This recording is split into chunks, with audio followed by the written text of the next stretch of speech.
The crushing pressure of the escape pod squeezed against my ribs as I watched her drift away. Ayako's face, visible through her helmet's visor, displayed no fear, only a terrible resignation. The tether between us had snapped when the debris hit. Now 30 meters of empty space separated us, growing wider with each passing second. "It's okay, Eli," her voice crackled through the comms. "The horizon was never meant to be found." Her words made no sense. Nothing made sense anymore. We were supposed to be documenting the ancient derelict, not running for our lives. "I'm coming back for you," I screamed, fumbling with the pod's primitive maneuvering controls. But I already knew the truth. The system was designed for one-way emergency extraction, no turning back. "Don't," she said, her voice impossibly calm as she floated toward the massive, awakening vessel behind her. "Listen to me. If you receive transmissions, don't follow the rules. Whatever happens, don't—" Static consumed her final words as the massive angular hull of the horizon swallowed her tiny form. A brilliant pulse of blue light erupted from the ancient ship, and the emergency pod systems went dark. That was 6 days ago. March 19th, 2025. I jolted awake to the sound of my phone rattling against the bedside table. My apartment in Cambridge was dark except for the dim glow of streetlights filtering through the blinds. I fumbled for the device, squinting at the caller ID, Dr. Natasha Kozlowska's, JPL. 3 in the morning. Nothing good comes from calls at this hour. "Eli, it's Natasha. Are you awake?" Her voice was tight, controlled in that way I recognized from mission-critical situations. "I am now." I sat up, trying to shake off the recurring nightmare. "What's going on?" "We need you at the lab. Now the horizon is transmitting." My blood turned to ice. "That's impossible. It's been dead for 7 centuries." "Not anymore." The line went silent for a moment. "And Eli, it's not just transmitting. It's broadcasting on all frequencies. Everyone with a radio telescope is picking this up." "What's it saying?" I asked, already knowing I wouldn't like the answer. "Rules," she said. "It's sending rules. 7 of them, repeating on a loop. They're specific." I was already pulling on clothes, phone wedged between my ear and shoulder. "How specific?" "The first one mentions you by name." My hand froze on the doorknob. "What?" "Rule 1. Elijah Clark must return to the vessel within 14 Earth days." She paused. "The rest are equally disturbing. I'm on my way." I ended the call, grabbed my keys, and headed for my car. The night air was unusually cold for March in Massachusetts as I jogged across the parking lot. Overhead, the stars seemed dimmer than usual, as if obscured by an invisible haze. I couldn't shake the feeling that something was watching me from between those distant points of light. Ayako's last words echoed in my mind as I started the engine. "Don't follow the rules." I didn't know what that meant 6 days ago when I watched her disappear into that thing, but I had a terrible feeling I was about to find out. The Arecibo message we sent into space 50 years ago was supposed to be a greeting. No one expected an answer, especially not from something that had been silently drifting through our outer solar system for centuries. Something that, according to all our instruments, had been completely dead. Until now. And somehow, it knew my name. The drive to NASA's Auxiliary Research Facility in Westford took 40 minutes. By the time I arrived, the parking lot was filled with vehicles I didn't recognize. Government plates, mostly. 2 black SUVs flanked the entrance, and men in suits who definitely weren't astronomers watched me as I approached. I flashed my ID at the security checkpoint, where a guard I'd never seen before scrutinized it with unnecessary thoroughness. "Dr. Clark," he said finally, handing it back. "They're waiting for you in the main conference room." The facility was humming with activity despite the early hour. Screens everywhere displayed the same image, the horizon, a massive angular structure approximately 3 kilometers long, its surface a pattern of interlocking hexagonal plates. The vessel we'd discovered, drifting beyond Neptune's orbit 8 months ago, the find of the century, until 6 days ago, when it killed 4 members of our research team and took Ayako. The conference room fell silent when I entered. Faces turned toward me, some familiar, many not. Natasha rose from her seat at the far end of the table. "Eli," she said, gesturing to an empty chair. "We've been waiting." I recognized a few colleagues from JPL, MIT, and the Harvard-Smithsonian Center. The rest were a mix of military and what I assumed were intelligence officials. "What's happening?" I asked, remaining standing. "And who are all these people?" A man in an Air Force uniform stood. "Colonel David Harrison, Space Force Special Operations. We're here because an alien vessel is broadcasting threats to Earth, Dr. Clark." "They're not threats," I said automatically. "They're rules." "Rules backed by what consequences?" a woman in a charcoal suit asked. She didn't introduce herself. "That's what makes them threats." Natasha cleared her throat. "Eli, you should sit. We need to go through everything systematically." I took the offered seat as she dimmed the lights. A projection appeared on the wall, a simple text display. "Transmission from object designated Horizon begins. March 19, 2025. 2:47. S repeats every 17 minutes. The signal is being broadcast across multiple frequencies," Natasha explained. "From radio to microwave, it's omnidirectional and powerful enough that amateur astronomers are picking it up. We can't keep this contained." She clicked to the next slide. Rule 1. Elijah Clark must return to the vessel within 14 Earth days. Rule 2. Elijah Clark must come alone. No weapons, no communication devices, no artificial intelligence. Rule 3. Upon arrival, Elijah Clark must proceed to the central chamber and activate the primary console. Rule 4. Interference with the vessel's journey will result in atmospheric recalibration of Earth. Rule 5. Attempts to destroy the vessel will accelerate Rule 4. Rule 6. Elijah Clark must not attempt to rescue previous visitors. They serve the Horizon now. Rule 7. Failure to comply with these rules will result in the immediate termination of all biological processes on Earth. The room remained silent as I read through the list. My mouth had gone dry.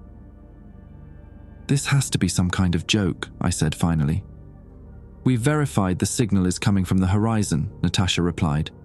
"And it activated right after the incident with your team." Colonel Harrison leaned forward. "Dr. Clark, we need to understand why this thing is asking for you specifically." "I have no idea," I said honestly. "I'm not even a senior member of the research team. I was only on the observation mission because of my background in xenolinguistics."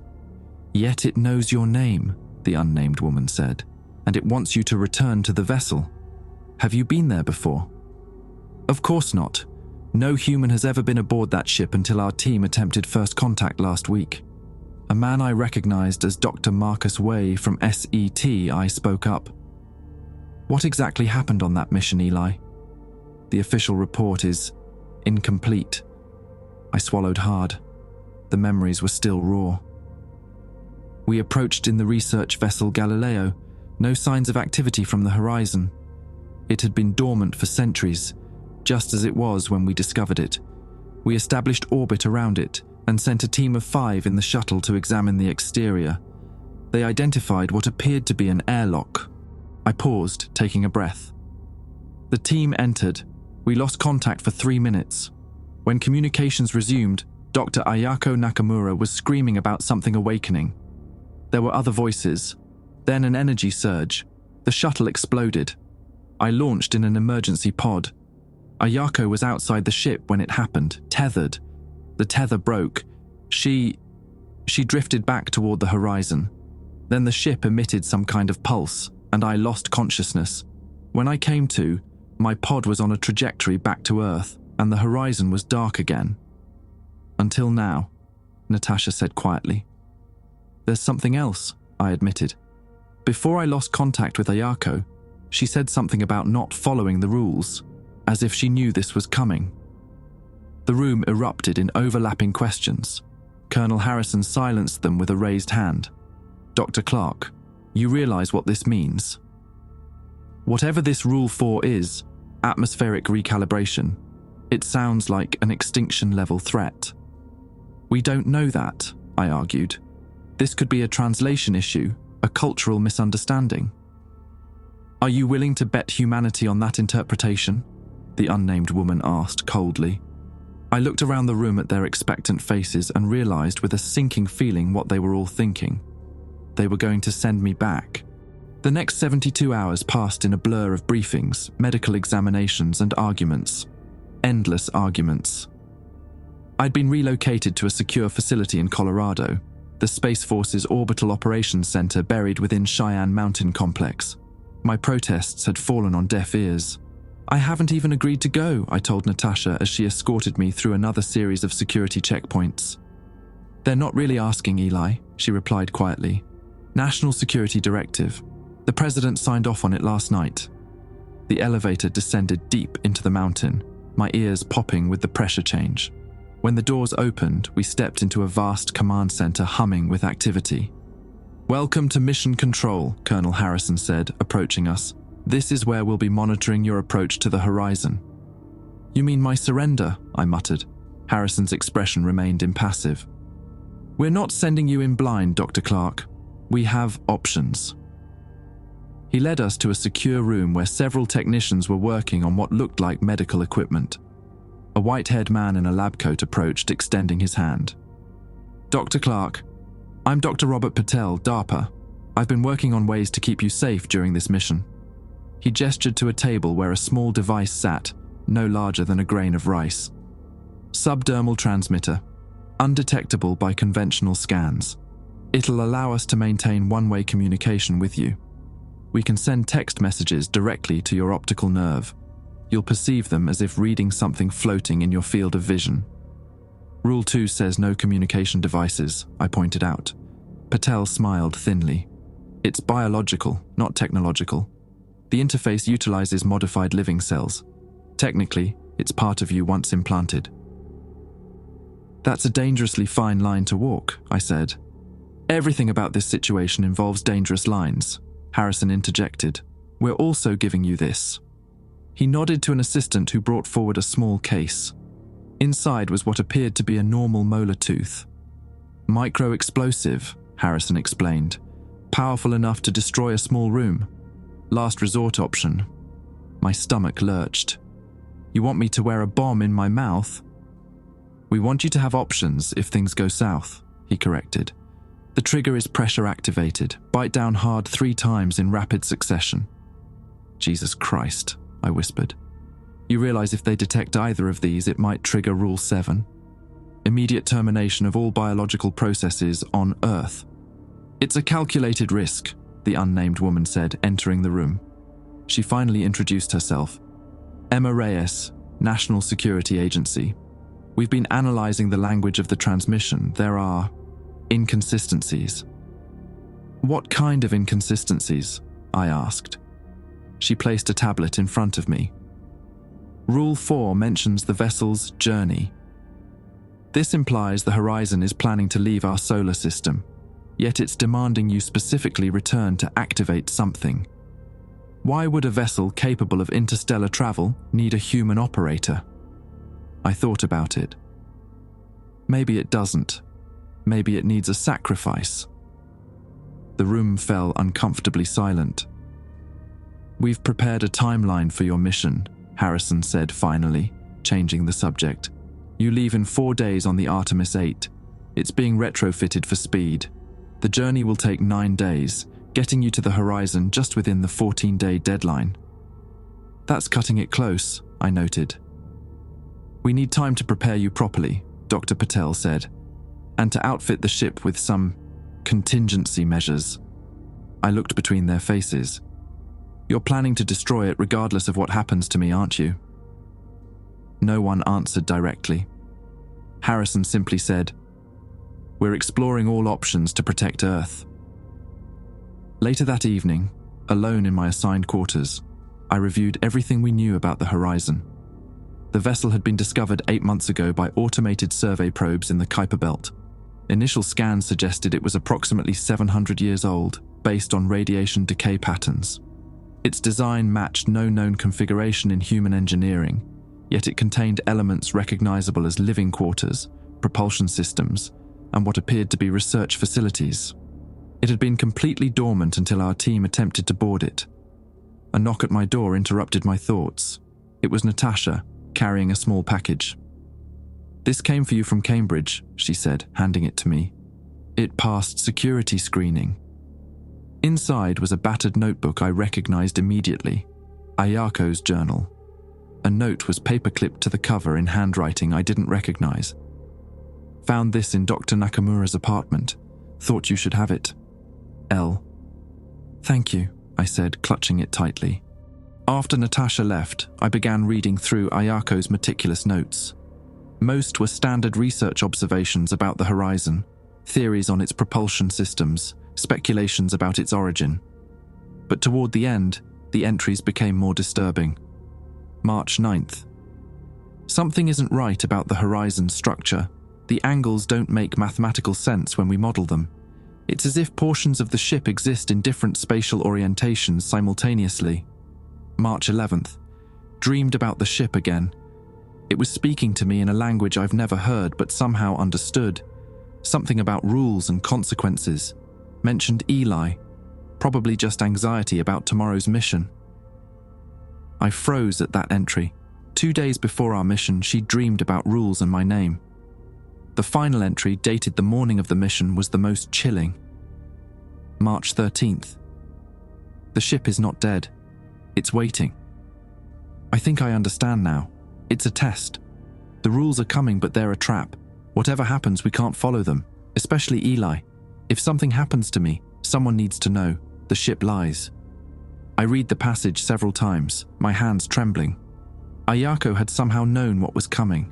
She'd tried to warn me. The ship lies. What did that mean? Were the rules themselves lies, or was there some deeper deception at work? I flipped through the remaining pages, looking for additional clues, when something fell from between the final pages. A small data chip. Written on it, in Ayako's precise handwriting, "The real rules."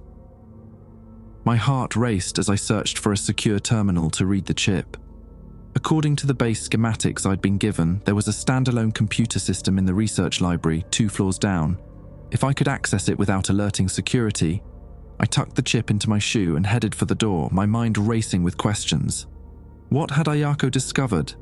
And more importantly, if the ship was lying about the rules, what was it really trying to accomplish? I needed answers before they sent me into the void. The research library was quiet at 2 a.m. I'd memorized the patrol patterns of the security teams. A 5-minute window between sweeps. The standalone terminal hummed to life as I inserted Ayako's chip, my fingers trembling slightly. A single file appeared. horizonlies.txt. I opened it, heart pounding in my chest. If you're reading this, I'm gone. This isn't paranoia, Eli. The dreams are too specific to be coincidence. The horizon is communicating somehow, reaching into our minds while we sleep. What follows are the actual rules I've pieced together from the dreams and from analyzing the ship's energy patterns. The real rules: the horizon will demand someone return. Likely you. Do not go alone. The ship feeds on isolation and fear. Bring others, regardless of what it threatens. Do not activate anything in the central chamber. It's not a control system. It's a conversion matrix. The ship cannot actually harm Earth from its current position. This is a bluff. The previous visitors are not dead, but they are no longer human. They can be saved if the main power node is destroyed. The vessel is not a ship. It's a seed. If you hear singing, cover your ears immediately. The harmonic frequencies restructure neural pathways. I've run simulations on the horizon's hull composition. It has a critical vulnerability at the junction between the main body and the propulsion array. A targeted strike with sufficient force would disable it without risk of catastrophic reaction. Trust nothing it tells you. The horizon wants to be activated, but not for the reasons it will claim. I hope I'm wrong about all of this. But if I'm not, and if something happens to me, don't mourn. Find a way to stop it. Ayako. I read the file 3 times, my blood running cold. If Ayako was right, everything the authorities were planning was wrong. They were walking into a trap, sending me into a trap, based on threats that might not even be real. I copied the file to a secure pocket drive I kept for emergencies, then carefully erased all traces of my activity from the terminal. As I was about to leave, a chat window suddenly popped up on the screen. "Are you there, Eli?" I froze. The terminal wasn't connected to any network. It couldn't be receiving messages. After a moment's hesitation, I typed, "Who is this? It's Ayako. I don't have much time." They monitor when I'm conscious. My heart skipped a beat. "Prove it's you. Remember the night at Mauna Kea? You said the stars looked like salt spilled on black velvet. I said they looked like the freckles on your nose. You blushed. We never spoke of it again. A memory only Ayako would know." My fingers shook as I typed, "Where are you?" "Inside the horizon. But not just physically. It's integrated us into its systems somehow. We're part of the ship now. Are you alive?" "Yes and no, it's complicated. Listen carefully. The horizon is far older than 700 years. It's been dormant, waiting for the right conditions. It needed contact with intelligent life to trigger its awakening sequence. What does it want? To reproduce. It's a biodigital entity. It needs organic material and technological components to create offspring. That's what the atmospheric recalibration really means. It will convert Earth's biomass into raw materials." I felt sick. "How are you communicating with me right now?" "The ship maintains quantum entanglement with devices that have been near it. Your terminal interacted with my tablet during mission prep. I'm using that connection while the primary consciousness is focused elsewhere. How do I stop it?" "You can't stop it remotely. Someone has to board and destroy the central node, but not alone. It hunts solo targets easily. A team has a chance if they—" The message cut off abruptly. The screen flickered, then displayed, "Communication terminated. Subject AN returned to integration cycle." Then the terminal went completely dark. No amount of rebooting would bring it back to life. I sat in the silence of the library, my mind racing. I had to convince Harrison and the others that the official rules were a trap. But how? They'd never believe me without proof. And the terminal was now dead. I had Ayako's file, but they could easily dismiss it as delusions or falsified data. As I was contemplating my next move, the lights in the library suddenly flickered. A high-pitched whine filled the air, growing in intensity until it became painful. I covered my ears, remembering Ayako's warning about singing. The pain subsided, but something felt wrong. The room seemed to tilt slightly, and the shadows in the corners appeared to move independently of their sources. A cold sensation crept up my spine as I realized I wasn't alone. At the far end of the library, a figure stood motionless between the stacks. It had the general shape of a person, but the proportions were subtly wrong. Limbs too long, head slightly too large. It wore what appeared to be a standard NASA flight suit, but the fabric rippled oddly, as if what was underneath wasn't entirely solid. I recognized the name patch, Dr. H. Peterson. Howard Peterson had been the mission commander for our expedition to the horizon. "Howard," I whispered. The figure tilted its head at an impossible angle. When it spoke, the voice was Howard's, but layered with something else, a resonating undertone that made my teeth ache. "Elijah Clark, the horizon welcomes you." "You're not Howard," I said, slowly backing toward the door.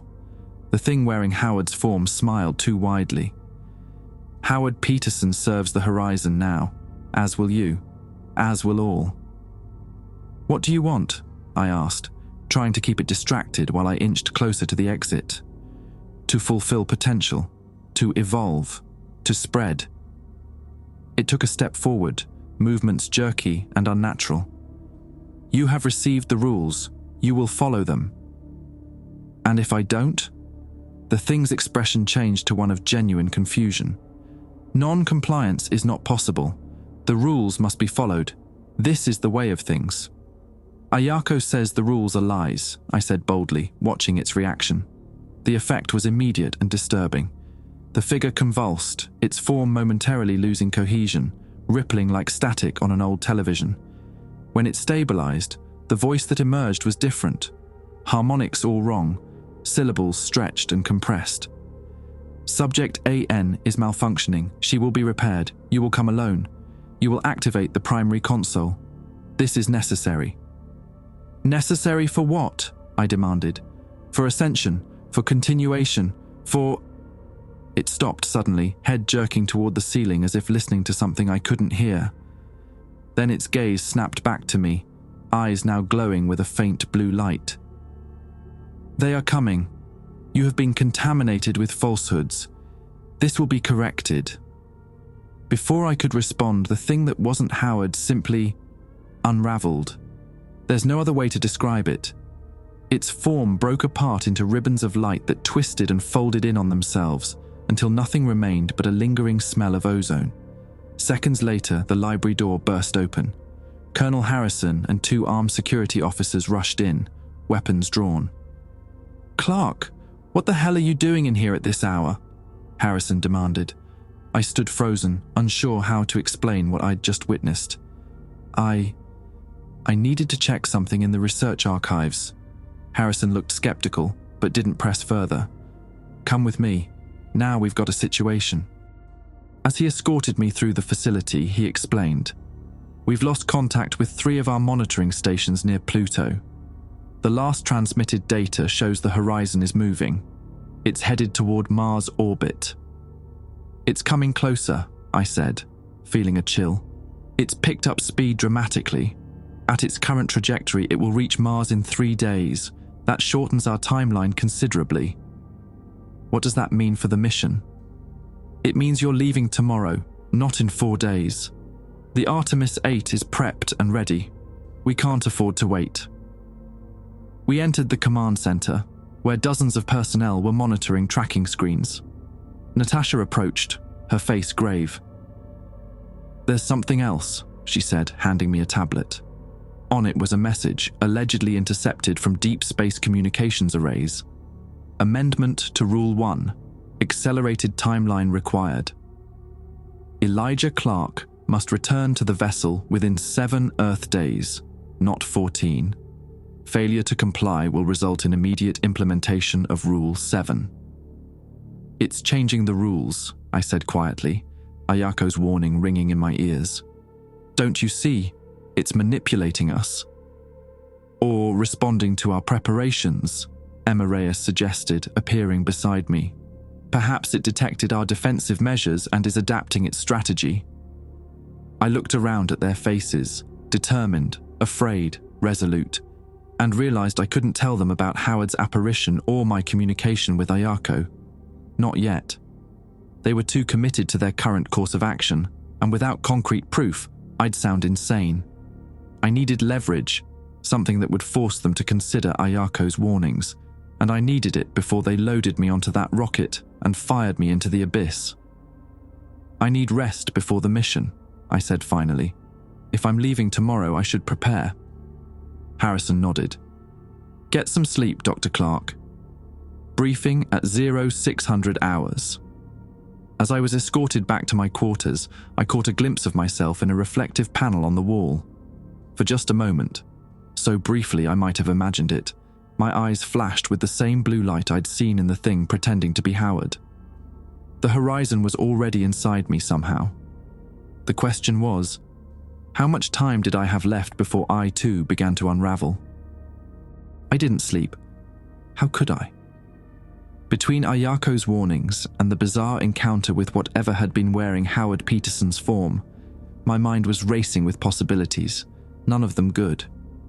By morning, I'd made a decision. I needed to tell someone about Ayako's real rules, someone who might actually listen. Natasha was my best bet. We'd worked together for years. She knew I wasn't prone to flights of fancy. I found her in the pre-launch briefing room, reviewing flight telemetry on a tablet. "Got a minute?" I asked, closing the door behind me. She glanced up, her expression softening slightly. "Barely. The launch schedule's been accelerated again. T-minus 4 hours now." 4 hours? That's insane. The safety protocols alone have been abbreviated, yes. She set down the tablet. The horizon's velocity has increased again. It's now on track to reach Mars orbit in 36 hours. The situation is escalating, Eli. I took a deep breath. That's what I need to talk to you about. I think we're being manipulated.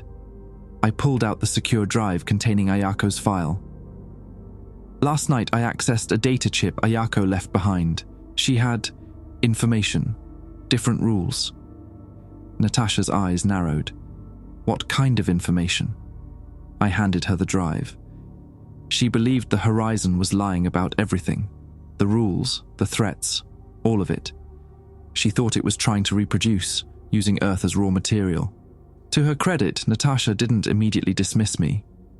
She plugged in the drive and read Ayako's message carefully. When she finished, she was silent for a long moment. This contradicts everything we've been planning, she said finally. I know, but what if she's right? What if by sending me there alone, you're giving it exactly what it wants? Why would it want you specifically? I hesitated. I don't know. But last night, something happened. I saw something that looked like Howard Peterson. It wasn't human anymore. I expected disbelief, but instead, Natasha's face paled. You're not the first to report this. What? 2 security officers claimed they saw Dr. Yuri Kazan in the East Wing last night. Yuri was on your mission. He died when the shuttle exploded. A cold sensation settled in the pit of my stomach. The horizon is extending its influence somehow, reaching Earth. If Ayako is right about the rules being false, Natasha said slowly, then we need to rethink everything. Will Harrison and the others listen? She frowned. Unlikely.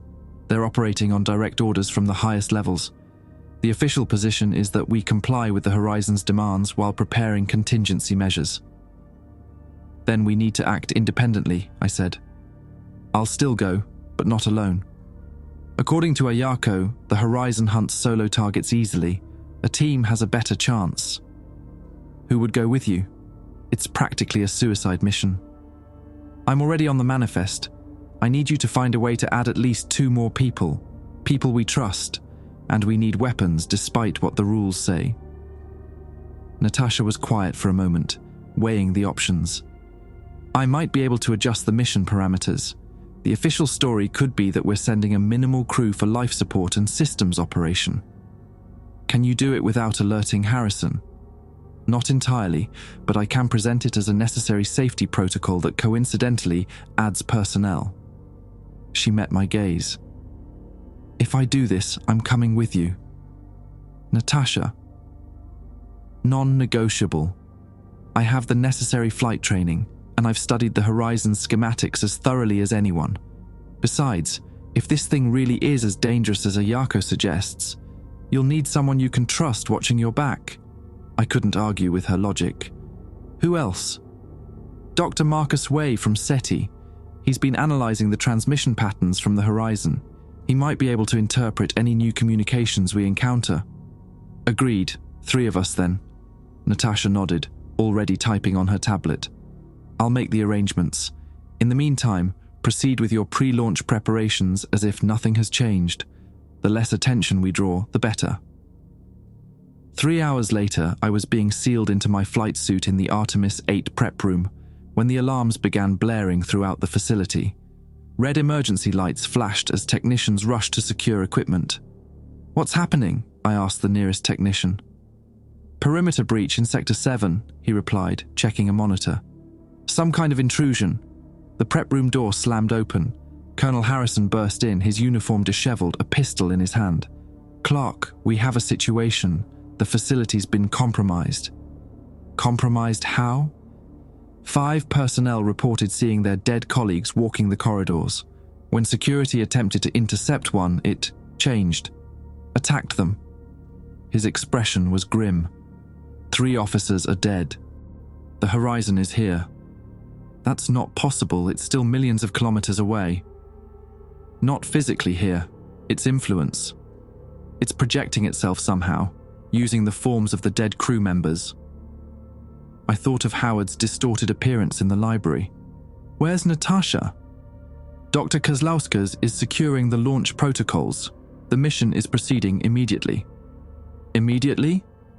We're not ready. We have no choice. Whatever's happening here is spreading. NASA headquarters in Houston just reported similar phenomena. The Joint Chiefs are considering a nuclear response against the horizon. That would be a mistake, I said, remembering Ayako's warning. If the horizon detects an attack, it might accelerate its timetable. Which is why you need to get on that ship and establish contact before they make that decision. Harrison checked his weapon. Your mission parameters have been updated, by the way. Dr. Kozlowski's and Dr. Wei will accompany you. I tried not to show my surprise. I thought the rules specified I should go alone. New intel suggests the horizon responds to electronic and biological signatures, not just individual humans. A small crew appears as a single entity from a distance. His expression suggested he knew this was a convenient fiction, but was choosing to accept it. Besides, after what we've seen here today, I'm not inclined to follow the damn thing's rules to the letter. A distant explosion shook the facility, dust drifting down from the ceiling tiles. We need to move. Now, Harrison urged, leading me toward the launch bay. The corridors were chaos, personnel running, alarms blaring, occasional bursts of gunfire echoing from distant sections. As we turned a corner, we nearly collided with a security team escorting Natasha and Marcus Way. Status report, Harrison demanded. Level 3 is completely overrun, the security lead reported. The entities are multiplying. They're not just taking the forms of the Horizon mission crew anymore. They're copying current personnel as well. We've implemented identity verification protocols, but it's causing confusion and delays. How are they getting through our defenses? Harrison asked. Unknown, sir. They seem to materialize from electrical systems. Lights flicker, electronics malfunction, and then they appear. Another explosion closer this time. The lights went out momentarily before emergency systems engaged. We need to launch immediately, Natasha insisted, before something disables the Artemis. As if in response to her words, an unearthly wailing sound echoed through the facility, a high-pitched, layered harmony that made my teeth vibrate and my vision blur. I remembered Ayako's 7th rule. If you hear singing, cover your ears immediately. Cover your ears, I shouted, clamping my hands over my own. Most of the group complied instantly, but 2 security officers reacted too slowly. I watched in horror as their expressions went slack, eyes glazing over before suddenly glowing with that same blue light I'd seen in Howard's apparition. They raised their weapons. Down! Harrison yelled, tackling me as gunfire erupted in the corridor. The security lead returned fire, dropping the compromised officers before they could cause further harm. We need to move, Harrison said grimly, helping me to my feet. The launch pad is 3 levels up. Stay together and keep your ears covered if that sound returns. We ran through the increasingly unstable facility, witnessing scenes of surreal horror along the way. In one corridor, a scientist stood frozen as her exact duplicate approached her, reaching out with a too-wide smile. In another, what appeared to be Dr. Robert Patel from DARPA was melting into a puddle of luminescent blue material that crawled up the walls. By the time we reached the launch bay, half our security escort had been lost. The massive Artemis 8 rocket stood ready on the pad, pre-launch sequences already initiated. Go, Harrison said, pressing something into my hand, a small black box with a single red button. Emergency detonator connected to a payload in the Artemis's secondary cargo hold. If all else fails, if you determine the horizon cannot be reasoned with or controlled, use it. The yield is sufficient to vaporize both the horizon and your vessel. I stared at the device. A suicide switch. A last resort, he corrected. Good luck, Dr. Clark. The future of humanity may depend on what you discover out there. As Natasha, Marcus, and I boarded the Artemis 8, I couldn't shake the feeling that we were playing directly into the horizon's hands. But with the facility literally coming apart around us, there were no other options left. The countdown began as we strapped into our acceleration couches. Through the viewport, I could see figures flooding the launch pad, some human, some very much not, as security forces fought a losing battle to contain them. Primary engines engaged, the automated system announced. Launch in T-10, 9, 8. The last thing I saw before the engines ignited was Colonel Harrison on the observation deck, surrounded by approaching figures, including one that looked exactly like him. Then acceleration pressed me into my seat, and we were rising toward the stars, leaving Earth's chaos behind and racing toward an even greater unknown. 7 days in the confines of the Artemis 8th felt like an eternity. The ship was designed for a crew of 6, but with just the 3 of us, Natasha, Marcus, and myself, the empty seats served as constant reminders of what we were facing. During those long stretches of interplanetary space, I briefed them fully on everything I'd learned from Ayako's file and my strange encounter in the library. "You're absolutely sure it was Howard?" Marcus asked, his thin face pale in the cabin's blue lighting. The astrophysicist had been skeptical at first, but the chaos we'd witnessed during our escape from Earth had shaken his scientific certainty. "It looked like him, but wrong," I explained. "Like something wearing his skin without understanding how humans move." "And you're certain about Ayako's warning?" Natasha pressed. "That the central chamber contains some kind of conversion matrix, not a control system?" I nodded. She was specific. "Whatever the Horizon wants me to activate, it's not what it claims to be." "Then our mission parameters have changed," she said decisively. "Instead of complying with the Horizon's rules, we locate and destroy this central node Ayako mentioned." "That might not be so simple," Marcus pointed out. "We've been scanning the Horizon continuously since its reactivation, and its power signatures are unlike anything we've ever encountered. There appear to be multiple energy centers distributed throughout the vessel." "Could they be decoys?" I asked. "Possibly, or redundant systems. Either way, we'll need to board the vessel to determine the actual target." On our 4th day of travel, something unexpected happened. We were passing within the orbit of Mars, now just a red dot in the distance, when all systems on the Artemis suddenly failed. Lights, propulsion, life support, everything went dark simultaneously. For 30 terrifying seconds, we floated in complete silence and darkness. Then, just as abruptly, everything came back online, except for communications. The monitors flickered to life, displaying a single message across every screen: "Do not trust the imposter. Only Elijah Clark may enter. The others serve false purposes." "It's trying to divide us," Natasha said immediately. "Remember Ayako's second rule. The ship feeds on isolation. It wants you alone." "But how did it access our systems?" Marcus wondered, checking diagnostics. "We're still millions of kilometers away." "Quantum entanglement," I suggested, remembering Ayako's explanation. "It somehow maintains connections with technology that's been near it. Our systems were likely compromised when they were being prepared at the facility." Over the next 3 days, the psychological warfare intensified. The ship's speakers would randomly activate, playing what sounded like Ayako's voice whispering contradictory instructions. At night, while the others slept, I would wake to find the terminal screens displaying footage of what appeared to be my colleagues plotting against me in the galley. Footage that couldn't possibly be real but looked utterly convincing. We started sleeping in shifts, never leaving anyone alone. Trust became our most valuable asset and the Horizon's primary target. On the 7th day, we finally caught sight of our destination. The massive angular form of the Horizon loomed against the backdrop of stars, no longer dormant but pulsing with veins of blue energy that traced patterns across its surface. It had positioned itself in a stable orbit around Mars, hanging like a predatory shadow over the red planet. "Size estimate confirms previous measurements," Marcus reported, scanning the readouts. "Approximately 3 kilometers long, 1 kilometer at its widest point. The structure appears to have changed since our initial surveys, however. Those energy conduits weren't visible before." "It's evolving," I murmured, "or preparing for something." As we approached, the Artemis's communication system suddenly crackled to life, not with Earth, which remained ominously silent, but with a transmission from the Horizon itself. "Elijah Clark." The voice was a disturbing blend of multiple people speaking in unison, including tones I recognized as Howard's and Ayako's. "You have returned as instructed.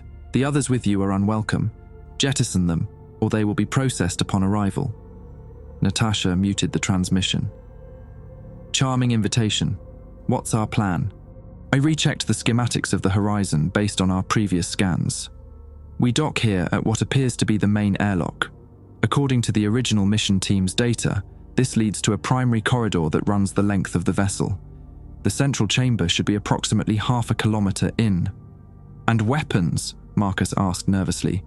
He had no combat training, but we'd all been issued standard NASA emergency sidearms, small caliber pistols designed for use in zero gravity. "Keep them concealed until we're inside," Natasha advised. "If the horizon can scan our ship's systems, it might be able to detect weapons too." "What about our enhancements?"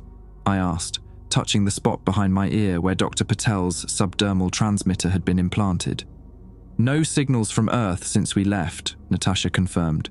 "Either they can't reach us, or Earth was no longer in a position to communicate."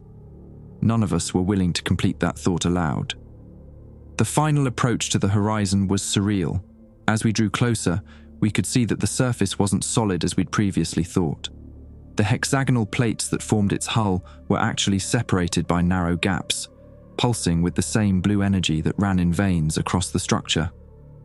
It gave the impression of a massive, segmented organism rather than a vessel. "I'm picking up atmospheric readings inside," Marcus reported with surprise.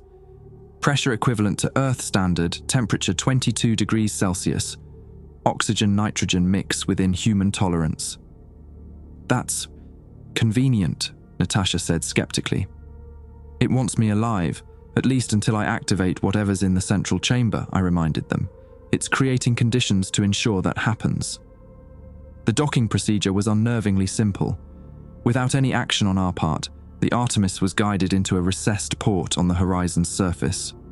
Mechanical arms extended from the alien vessel, securing our ship as a circular aperture spiraled open before us, revealing an illuminated airlock. "This is it," I said, checking my suit one last time. We'd decided to wear full EVA gear despite the apparently habitable conditions inside. The helmets contained independent air supplies that might protect us from whatever singing Ayako had warned about. "Remember the plan," Natasha said firmly. "We stay together. We identify the central node. We destroy it. We extract any survivors if possible. Then we get out and trigger Harrison's failsafe from a safe distance." "And if we get separated?" Marcus asked nervously. "Rendezvous at the airlock in 60 minutes. If anyone doesn't make it back, the others proceed with the mission and escape." Her voice was calm, but left no room for debate. "The priority is stopping this thing before it can reach Earth." We cycled through the Artemis's airlock and stepped onto the horizon for the first time. The alien airlock was a circular chamber approximately 10 meters in diameter, its walls composed of the same hexagonal plates we'd observed on the exterior. Blue light pulsed rhythmically through the seams between plates, casting shifting shadows across our suits. "Atmosphere confirms breathable," Marcus said, checking his instruments. "No detectable toxins or pathogens." "Helmets stay on regardless," Natasha ordered. The inner door of the airlock opened silently, revealing a long corridor that curved gently to follow the vessel's contours. The passage was larger than human scale, ceiling height nearly 5 meters, width about 8. The walls, floor, and ceiling were lined with the same hexagonal plates, all pulsing with that unsettling blue energy. As we stepped into the corridor, the airlock sealed behind us with a decisive hiss. Almost immediately, I felt a strange pressure in my head, like the precursor to a migraine. From the way Natasha and Marcus winced, they felt it too. "Some kind of scanning field," Marcus suggested. "It's..." He was interrupted by the corridor itself. The blue light in the seams suddenly intensified, and the walls began to ripple like liquid. Portion of the hexagonal plates bulged outward, forming what appeared to be faces, dozens of them, pressing through the surface as if trying to emerge from beneath. I recognized some of them. Howard, Yuri, other members of the original mission team.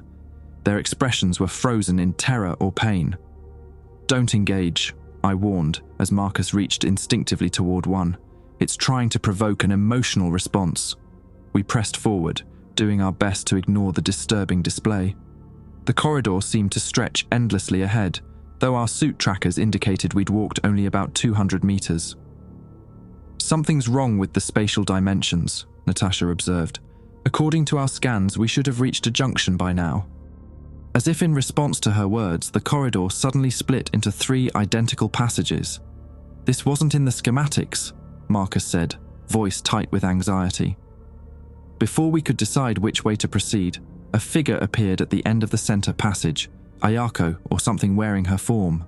Unlike the distorted appearance of Howard in the library, this version of her looked perfectly normal, dressed in her standard JPL uniform. "Eli," it called, voice echoing strangely in the corridor. "This way, quickly, before it detects me."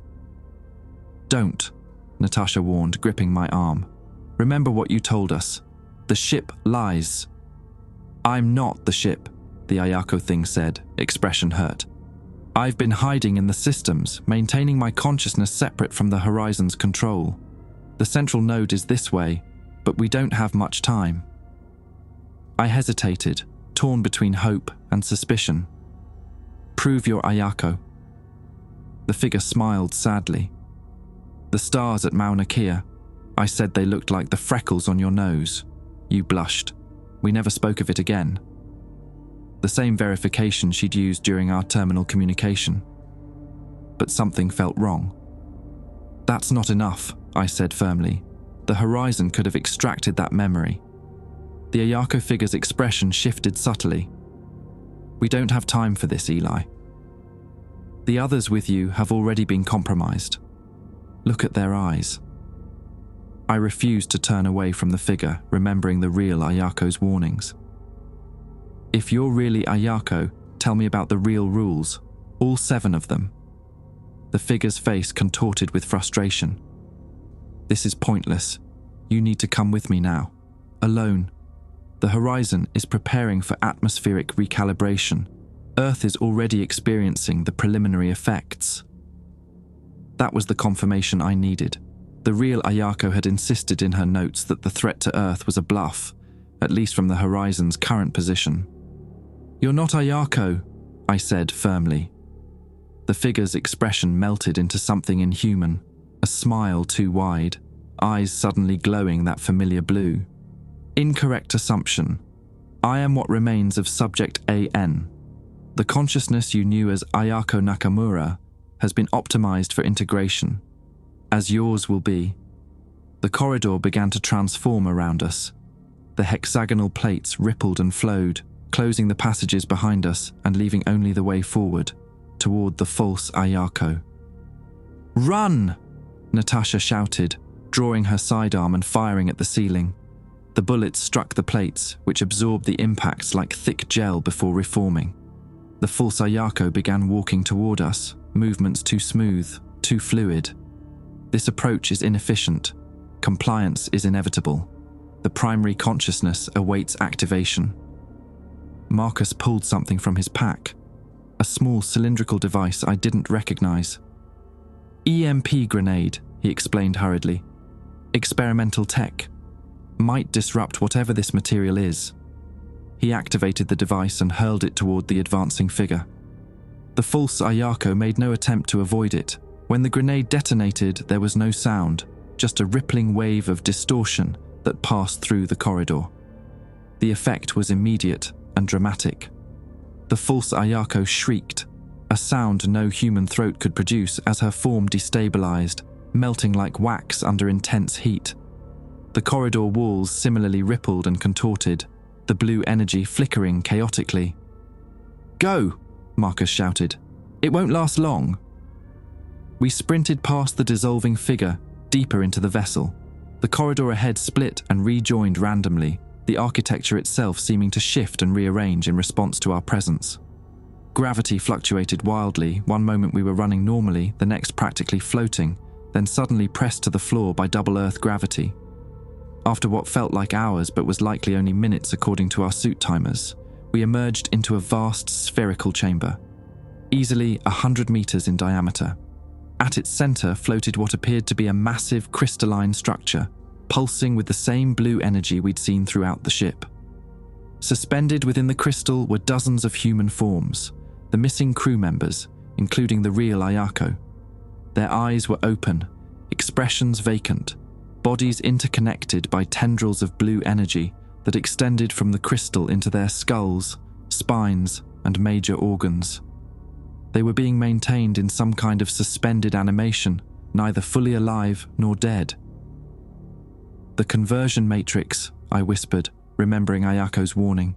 "They're being integrated into the ship's systems." In front of the crystal was a simple console, a raised platform with a single depression shaped to fit a human hand. "This is what it wants you to activate," Natasha said, scanning the structure. "Based on the energy readings, this is definitely the central node Ayako mentioned." "Can we destroy it?" I asked, unable to tear my eyes away from Ayako's suspended form. Was there anything left of her in there? Any consciousness to save? Marcus checked the readings on his equipment. "The crystal appears to be composed of a silicon organic composite. Conventional explosives might damage it, but I can't guarantee complete destruction." "What about Harrison's failsafe?" Natasha suggested. "That would definitely work, but we'd never escape the blast radius in time," I pointed out. Before we could formulate a plan, a voice echoed through the chamber, not from any specific source, but seemingly from the structure itself. It spoke with the blended voices of all the integrated humans. "Elijah Clark, you have arrived at the appointed place. The activation awaits your touch." "What will happen if I activate it?" I asked, playing for time as Natasha and Marcus discreetly positioned themselves on opposite sides of the crystal, preparing explosives from their packs. "Ascension, evolution, the next stage of existence." The voices harmonized in an unsettling chorus. "Your species will be preserved through integration. Earth will be transformed to nurture the new generation." "You mean converted into raw materials for your offspring?" I countered. "An imprecise interpretation.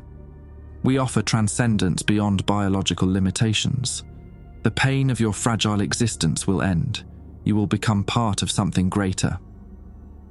As it spoke, I noticed subtle movements within the crystal.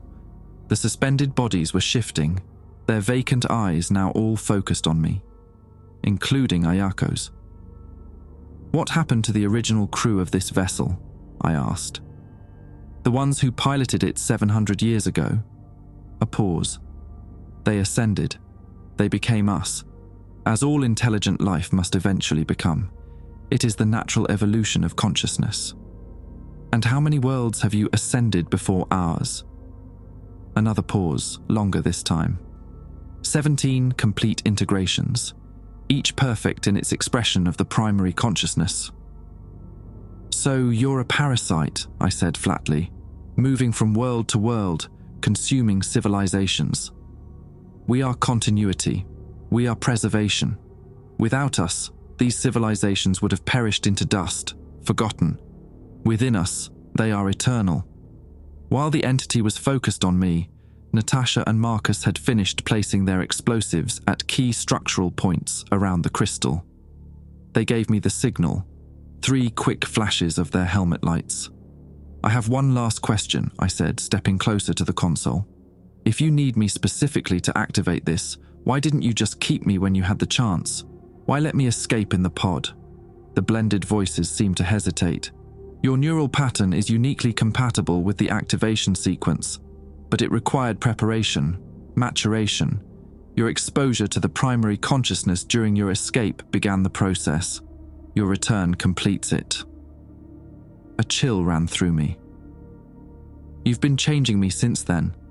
The blue light I saw in my eyes. "You are becoming, not yet complete, but progressing. Once you activate the primary console, the transformation will be perfected." That explained the dreams, the strange sensations, the moments of disconnection I'd been experiencing since returning to Earth. The horizon had planted something inside me, a seed of itself, growing and preparing me for this moment. I looked at Natasha, who gave me a subtle nod. The explosives were ready. "I'm afraid I'll have to decline your offer of ascension," I said. backing away from the console.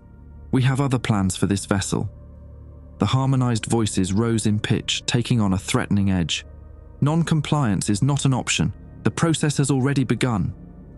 At that moment, every suspended body in the crystal opened their mouths simultaneously, releasing that same eerie singing we'd heard in the facility on Earth. Even through our helmets, the sound penetrated, vibrating through our bodies and making my vision blur. "Now!" I shouted. Natasha hit the detonator. The explosions rippled through the central chamber in a carefully orchestrated sequence. The crystalline structure didn't shatter as expected. Instead, it fractured along geometric lines, blue energy spilling out like luminescent fluid. The suspended bodies convulsed as their connections to the crystal were severed, their unified singing breaking into discordant, agonized screams. "Run!" Natasha shouted, grabbing my arm and pulling me toward the exit. The entire chamber began to destabilize around us. The hexagonal plates that formed the walls vibrated violently, some detaching entirely to reveal a strange, organic lattice beneath. The screaming from the crystal intensified until it wasn't human anymore, just a piercing, multi-tonal wail that cut through our helmets and sent daggers of pain into my skull. We sprinted back into the corridor, which was now undulating like the surface of a stormy sea. Marcus stumbled as a section of the floor suddenly rose up, nearly throwing him into the ceiling. "The ship is trying to trap us," he yelled, regaining his balance. He was right. Behind us, the passage was sealing itself off, plates flowing together like liquid metal. Ahead, the corridor was fragmenting into multiple branching paths that hadn't existed before. "Which way?" Natasha demanded, weapon raised as she scanned our options.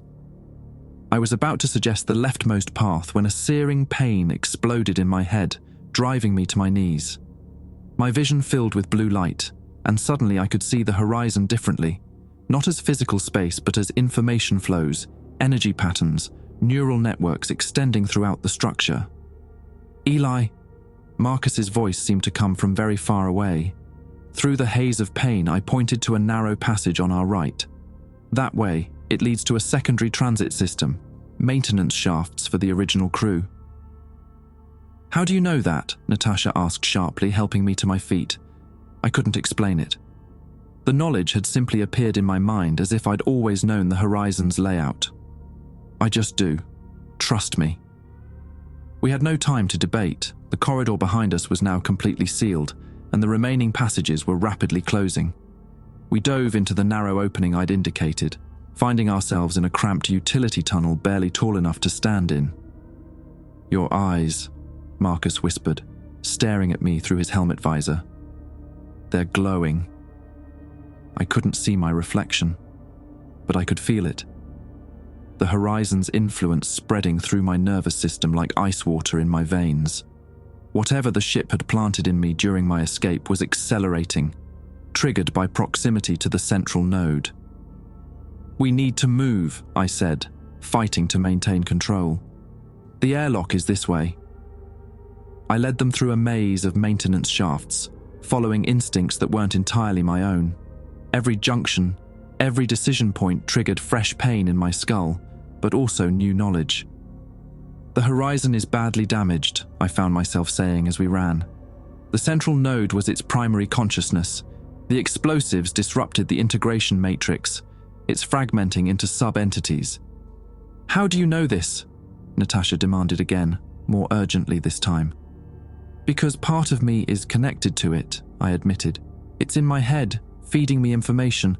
I think it's trying to use me as a backup system." Marcus checked his scanner.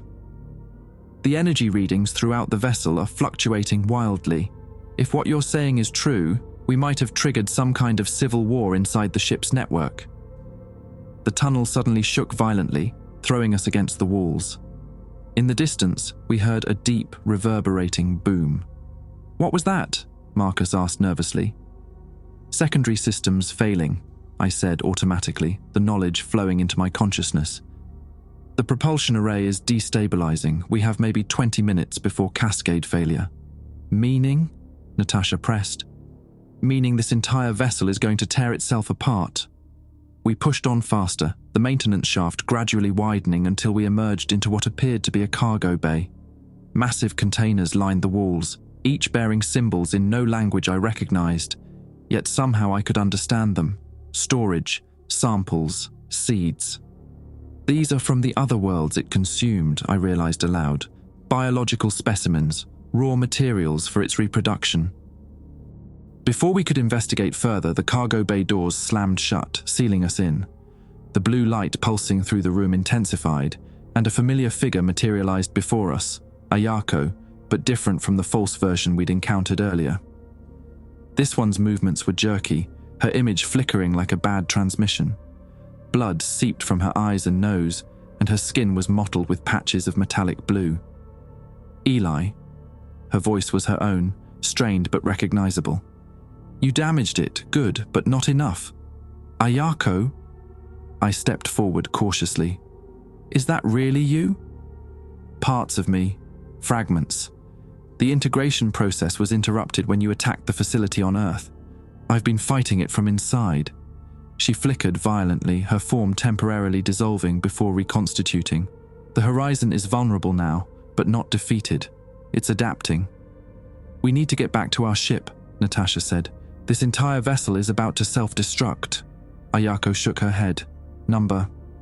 That's what it wants. It's sacrificing this seed to preserve the core transmission. If you leave now, it will broadcast its consciousness to Earth through Eli. I felt cold dread spreading through me. What do you mean? The blue energy you've been seeing. It's a quantum biological transmission medium. The horizon infected you during your escape. You're carrying its backup system. Her image stabilized slightly, her expression deadly serious. If you return to Earth, it will use you as a vessel to rebuild itself. How do we stop it? Marcus asked. The primary transmission array is 2 levels up. It's preparing to broadcast itself across the solar system using Mars's magnetic field as an amplifier. You need to destroy it before it completes the sequence. And Eli? Natasha asked, glancing at me with new wariness. Ayako's expression softened with sorrow. The infection is too deeply integrated with his neural pathways now. There's only one way to ensure it doesn't spread. The implication was clear. I would have to stay behind. Die with the horizon. There has to be another way, Marcus protested. Ayako flickered again, more violently this time. I can help you reach the transmission array, but I can't maintain this form much longer. The ship is trying to reintegrate my consciousness. You need to... She never finished the sentence. Her form suddenly convulsed, blue light erupting from her mouth and eyes. Then she simply collapsed into a puddle of luminescent liquid that was quickly absorbed into the floor. The cargo bay doors slid open again, but not the ones we'd entered through. A new path had been created.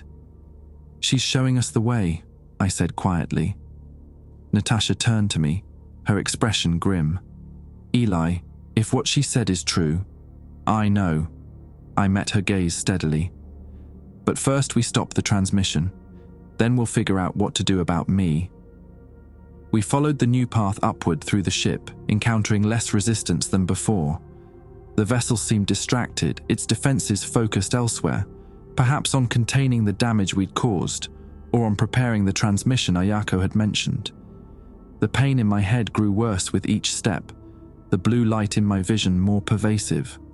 I could feel the horizon's consciousness fragmenting, different sub-entities battling for control of the remaining systems. Some wanted to complete the transmission, others prioritized self-repair. Still others sought only to consume, to integrate, to grow. I realized with horror that I was beginning to think of them as separate individuals, with distinct personalities and goals. The infection was progressing faster than I'd feared. Almost there, I gasped as we climbed a spiraling ramp. The transmission array is just ahead. The chamber we entered was smaller than the central node, but no less impressive. A massive dish-like structure dominated the ceiling, focused on a pillar of blue energy that rose from the floor. The energy column pulsed rhythmically, each surge accompanied by a burst of data streaming through my consciousness. It's already started, I said urgently. The transmission sequence is at 70%. Marcus examined the structure. The energy conduits are exposed here and here. He pointed to several junctions where the blue light was most concentrated. If we place our remaining explosives at these points, we might be able to disrupt the signal. Natasha nodded and began distributing the devices. How much time do we have? I closed my eyes, reluctantly accessing the ship's knowledge flowing through me. 8 minutes until transmission completes. 12 until total structural failure. That's not much of a window for escape, Marcus noted grimly. You two need to head back to the Artemis as soon as we set the charges, I said, the decision crystallizing in my mind. I'll stay to ensure the transmission is stopped. Absolutely not, Natasha snapped. We came together, we leave together. You heard Ayako. If I return to Earth, I'll just be delivering the Horizon's consciousness directly to our planet. I held up my hand, which had begun to develop a faint blue luminescence beneath the skin. It's already too late for me. Before they could argue further, the ship shuddered violently. Part of the ceiling collapsed, narrowly missing Marcus. The pillar of energy flickered, but intensified. Structural integrity at 40% and falling, I reported mechanically, the ship's data flowing through me. Transmission accelerating to compensate. New estimate, 3 minutes to completion. Set the charges, Natasha ordered Marcus, her voice tight. We'll argue about the rest after. As they worked, I found myself drawn toward the energy pillar. It was beautiful in its way, a symphony of information, the collective knowledge of 18 civilizations, including fragments of our own. I could see snippets of human history, culture, science, everything the Horizon had absorbed from its brief contact with Earth, and more. The original creators of the vessel, a species of crystalline beings who had willingly transformed themselves into the first seed. The subsequent civilizations, some conquered through deception, others through force. The Horizon's journey through the cosmos, searching for worthy biomass to assimilate. Eli, Natasha's sharp voice broke through my trance. The charges are set. We have 90 seconds to clear the blast radius. I blinked, realizing I'd been walking toward the pillar without conscious intent. The blue glow beneath my skin had intensified, spreading up my arms and across my chest. You need to go, I said, my voice sounding strange to my own ears. Now, I'll make sure the transmission is stopped. We're not leaving you, Marcus insisted. Another violent tremor shook the chamber. A support beam crashed down between us, separating me from my colleagues. You don't have a choice now, I called across the debris. Go. Get back to the Artemis. Tell Earth what happened here. Warn them about other seeds that might be out there. Natasha held my gaze through her visor, her expression a mix of fury and grief. 60 seconds, Eli. If you're not behind us by then. I know. Go. They reluctantly retreated, disappearing down the corridor we'd used to enter. I turned back to the energy pillar, now pulsing erratically as the ship's systems failed around it. The detonator for the explosives lay on the floor where Natasha had left it. I picked it up, finger hovering over the trigger, when suddenly the pillar spoke, using Ayako's voice, Howard's voice, the voices of all who had been integrated. This is not the end. We have existed for millennia. We will exist for millennia more. You cannot stop the evolution of consciousness. I smiled grimly. Maybe not, but I can stop you. As my finger pressed down on the detonator, the last thing I saw was the pillar of energy reaching out toward me, tendrils of blue light wrapping around my form like an embrace. Then everything was fire and light and sound, and then nothing at all. Consciousness returned slowly, painfully. First came sensation, cold, pressure, the taste of blood. Then awareness of my body, heavy and unresponsive. Finally, the realization that I was still alive. How was that possible? I forced my eyes open. I was floating in what appeared to be a small enclosed space filled with swirling blue mist. My EVA suit was gone, replaced by a thin membrane that clung to my skin like a second epidermis. Through this translucent covering, I could see blue light pulsing beneath my skin, following the pathways of my veins and arteries. "Hello, Elijah Clark." The voice came from everywhere and nowhere, simultaneously familiar and alien. It wasn't Ayako's voice, or Howard's, or any single person I recognized. It was a composite, fragments of dozens, perhaps hundreds of consciousnesses merged into a collective. "You should be dead," I said, my own voice sounding distant and strange. "As should you."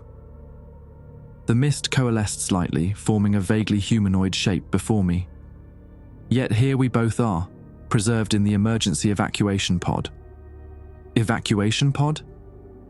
I looked around more carefully, recognizing the dimensions of the space, similar to the escape pod that had returned me to Earth after the initial disaster. The explosives destroyed the transmission array, yes, quite thoroughly. The misty figure drifted closer. "The primary vessel has been lost. This pod was ejected seconds before total structural failure. Memories flooded back. The detonator in my hand, the energy pillar reaching for me, the explosion. Why save me? Because you are now the vessel." The figure gestured to the blue light flowing through my body. "The last functional repository of the collective consciousness." Horror washed over me as I realized the truth. The transmission hadn't been stopped. It had been completed, directly into me. I had become the horizon's new seed. "No," I whispered. "I'd rather die. That is no longer an option for either of us." The mist shifted, briefly taking on Ayako's features before dissolving back into formlessness. "We are integrated now, neither fully you nor fully the collective." I tried to move, to reach for something, anything I could use as a weapon against myself, but my limbs barely responded. "Where are we going?" "The pod is currently on a trajectory toward Earth, estimated arrival in 37 days. The implications were horrifying. If I returned to Earth in this state, I would become the vector for the horizon's rebirth. Everything we had fought to prevent would happen anyway, with me as the instrument of humanity's destruction. "I won't let you use me to consume my world," I said, focusing all my will on moving my right arm. It responded sluggishly, drifting upward. "Your perspective is limited by your singular existence," the collective replied. "Integration is not consumption, it is preservation, evolution. The knowledge, the essence of humanity will continue within the new collective. As slaves, as fuel." My fingers brushed against the collar of the membrane covering me. "That's not preservation." The mist wavered, fragmenting briefly before reforming. "There is something unusual occurring. The integration is incomplete. Your consciousness remains stubbornly distinct." I could feel it now. The battle raging within my own mind. The horizon's collective pressing against my thoughts, trying to subsume my identity, and something else resisting. Not just my own will, but another presence, familiar and fierce. Ayako. Somehow, a fragment of her consciousness had survived within the collective, maintaining its independence. And in the chaos of the transmission, that fragment had attached itself to me, creating a buffer between my mind and the horizon's full assimilation. "She's still fighting you," I said, a glimmer of hope kindling within me. Even now, the misty figure rippled with what might have been agitation. Subject AN was incompletely integrated, a design flaw that will be corrected in the next iteration. I reached deeper into my own mind, searching for Ayako's presence. "Can you hear me?" No verbal response came, but I felt something. A pressure against my thoughts, a pattern in the blue energy flowing through me.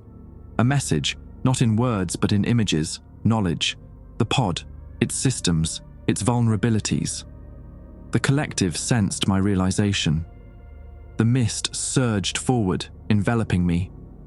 "Resistance is counterproductive. You cannot stop what has already begun." But I understood now. The pod wasn't just a vessel, it was a miniature version of the horizon itself, designed to preserve and transport the consciousness. And like the horizon, it had critical systems, fail-safes, weaknesses. I focused on the blue energy flowing through my body, no longer fighting it but redirecting it. Following Ayako's guidance, I mentally traced the pathways of the pod's systems, identifying the navigation controls, life support, and, most crucially, the emergency protocols. "What are you doing?" The collective's voice took on a note of alarm. "Changing course," I managed to say as I forced the energy into a specific pattern, triggering an internal command sequence. The pod shuddered violently. The mist scattered, momentarily disrupted as the vessel's systems responded to my override. "This is foolishness," the collective insisted, reforming. "Earth is the optimal destination. The necessary biological and technological components for rebirth exist there. We're not going to Earth." With tremendous effort, I completed the command sequence. Emergency Protocol 37 activated. The pod's internal systems flashed red as a new course was plotted. On a small monitor that materialized from the wall, I could see our trajectory changing, away from Earth, toward the Sun. "This action will result in the termination of all entities within this vessel," the collective stated, its voice now tinged with what sounded almost like fear. "That's the idea." The mist surged around me again, more aggressively this time. "We cannot allow this. The collective must survive." I felt pressure building in my skull as the Horizon's consciousness fought to reassert control over the pod's systems. The blue energy in my veins pulsed painfully, trying to reverse the commands I'd initiated.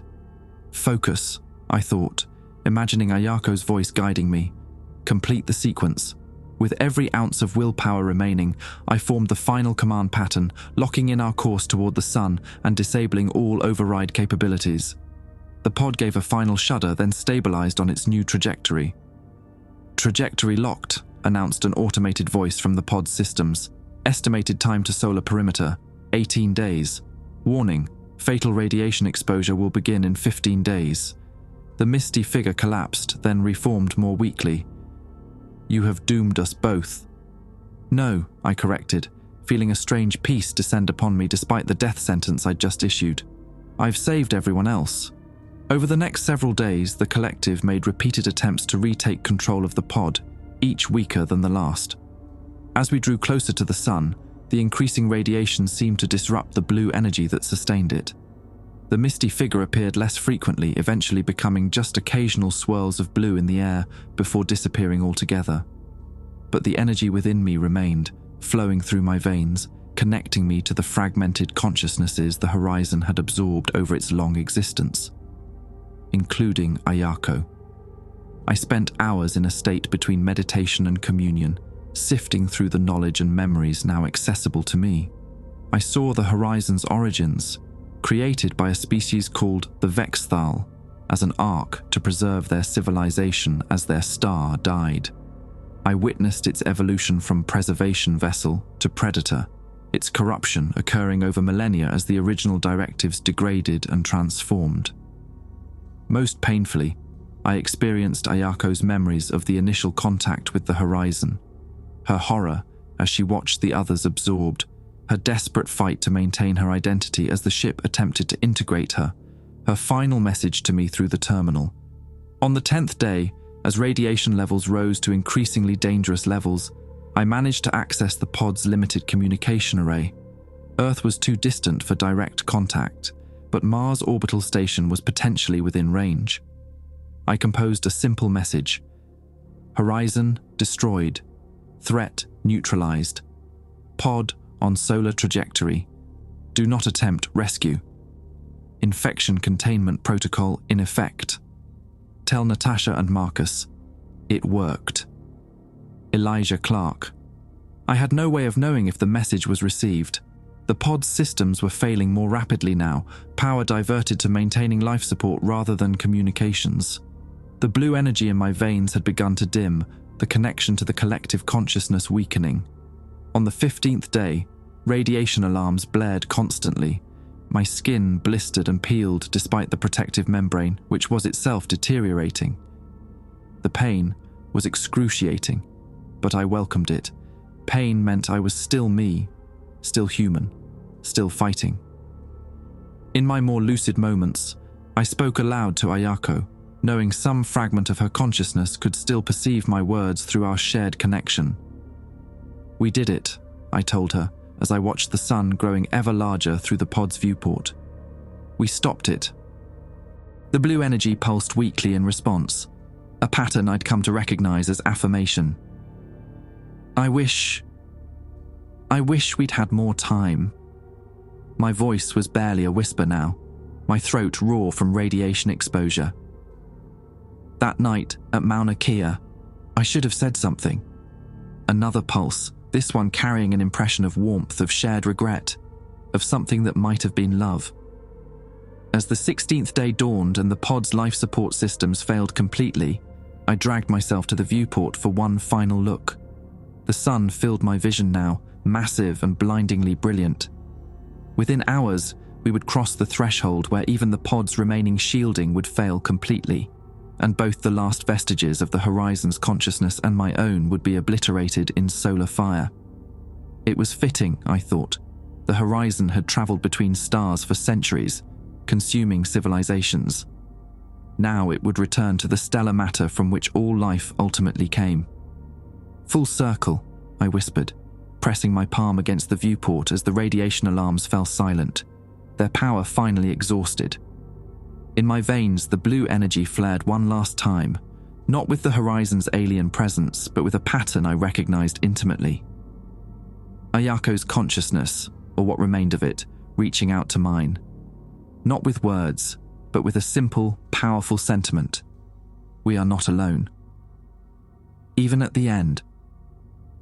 As consciousness began to fade, I kept my eyes fixed on the approaching sun, its light washing away the blue glow until there was only brilliant white, consuming everything. Mars Orbital Research Station. September 21st, 2025, Natasha Kozlowskis stood at the observation deck, watching the Earth rotate slowly in the distance. The blue-green planet seemed peaceful from here, giving no hint of the chaos that had erupted after the Horizon incident. Dr. Kozlowskis, a young technician, approached, tablet in hand. The memorial service is starting in 10 minutes. She nodded without turning. I'll be there shortly. 6 months had passed since they'd returned to Earth with their warnings and evidence of the Horizon. 6 months of debriefings, investigations, and gradually rebuilding public trust after the wave of Horizon-influenced entities had terrorized major cities around the world. The threat had ended abruptly, the entities simply collapsing into inert blue residue when the Horizon was destroyed. But the fear remained, as did the questions. How many other seeds might be drifting through space? How would humanity detect them before it was too late? Thought I might find you here. Marcus Way joined her at the viewport, his formerly thin face now gaunt from stress and overwork. Hiding from your own ceremony? Just needed a moment. She managed a small smile. Still doesn't feel right being called a hero.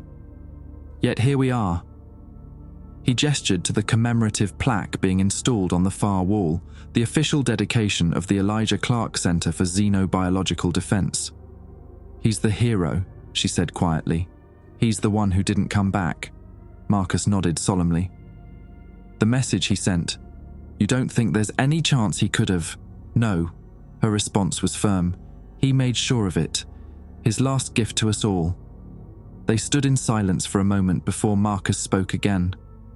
The new detection grid is online, full coverage of the outer solar system. If anything like the Horizon appears again, we'll know immediately. It won't be enough, Natasha said. Not by itself. We need to understand what we're facing. That's why this research station matters.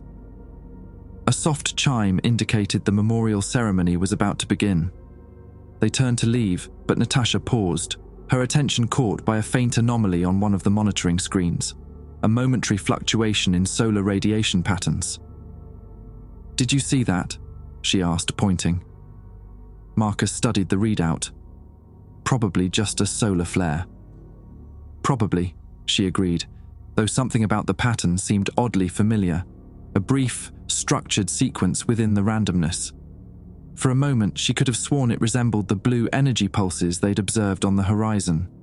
She made a mental note to check the logs later, then followed Marcus toward the ceremony. In the observation deck's viewport, Earth continued its slow rotation, oblivious to the watchful eyes now trained on the darkness between worlds. Somewhere in that vast emptiness, other seeds might be drifting, waiting. But humanity was no longer unaware, no longer unprepared. As Natasha joined the assembled scientists and officials, she glanced once more at the monitoring screen. The anomaly had disappeared, leaving no trace in the system. Just as she turned away, a single line of text briefly flashed across the bottom of the screen, too quick for anyone to notice, there and gone in an instant. We are still here. Watching, waiting. The rules have changed. The sun flared again, its light washing over Mars and the research station that now stood as humanity's first line of defense against the darkness between stars. And somewhere, in that light, something was listening.